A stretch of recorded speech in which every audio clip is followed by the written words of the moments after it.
Hello, implementers. This is episode 12 of Learn to Implement. My name is Anthony English, and on this podcast, you will learn how to fight perfectionism, how to beat procrastination, and how to implement some of those ideas that you've got around your business. Now, today, I want to walk you through preparing for failure.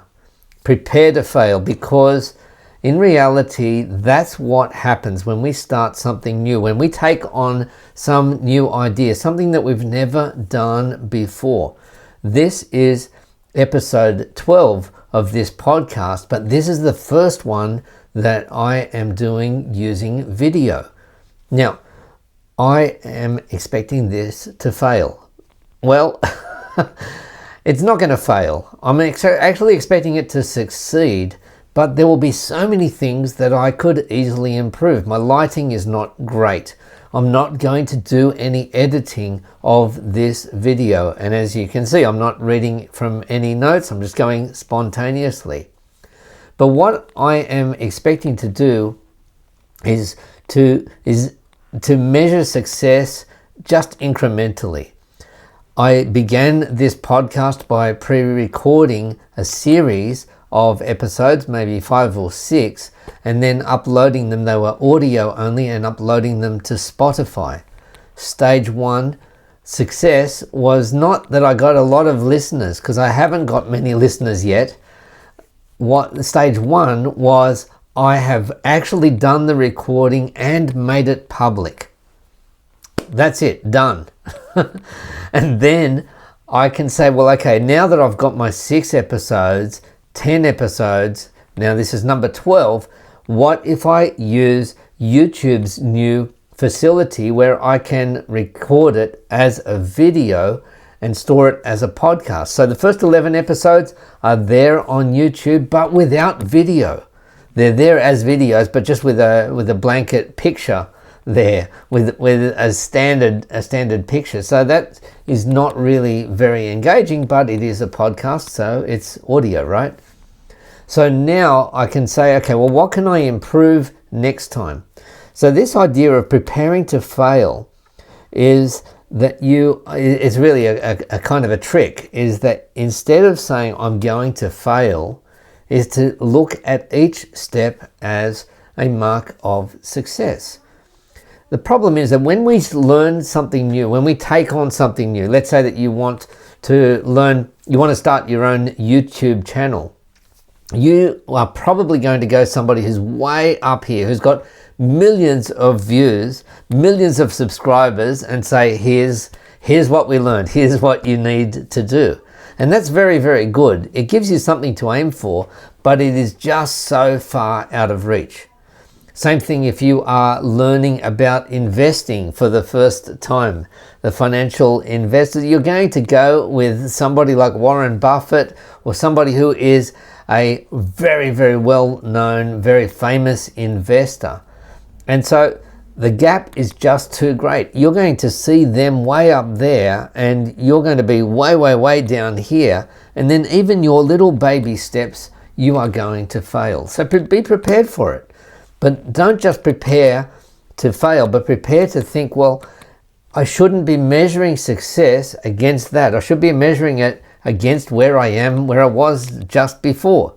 Because what happens, and this can apply with cooking, with music, with learning a language, what happens is that you get just past that first step, and then you start to get a bit more confident.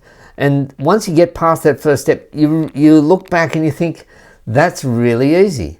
I can play the scales on the piano now, and that's so easy. But you really struggled when you first did it. Same with children learning to swim or ski.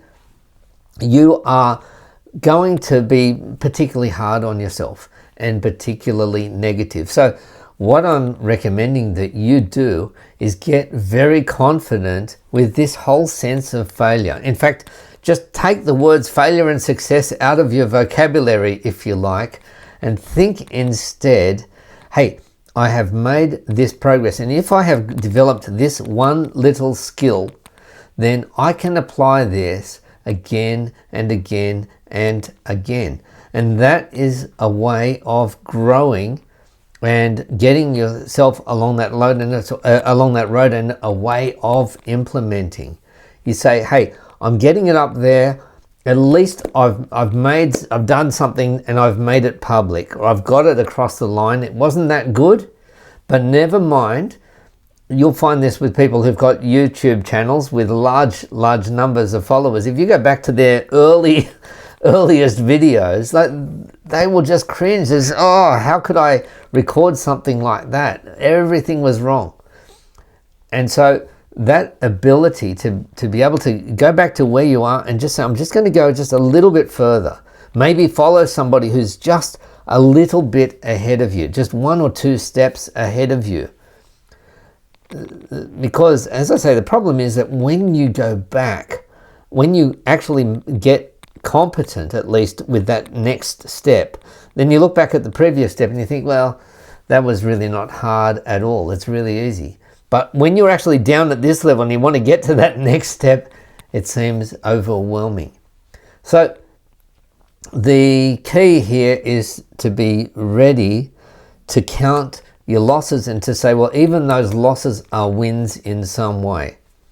Simple example is that you may be playing tennis, okay? Imagine that if you wanted to become a world tennis champion and you hired the best coaches, and imagine if you said to the coaches, look, I'm going to follow all of your rules, I'm going to follow all of your instructions, I'm going to do all of the exercises and all of the workouts and whatever it is that is required for tennis, I don't know.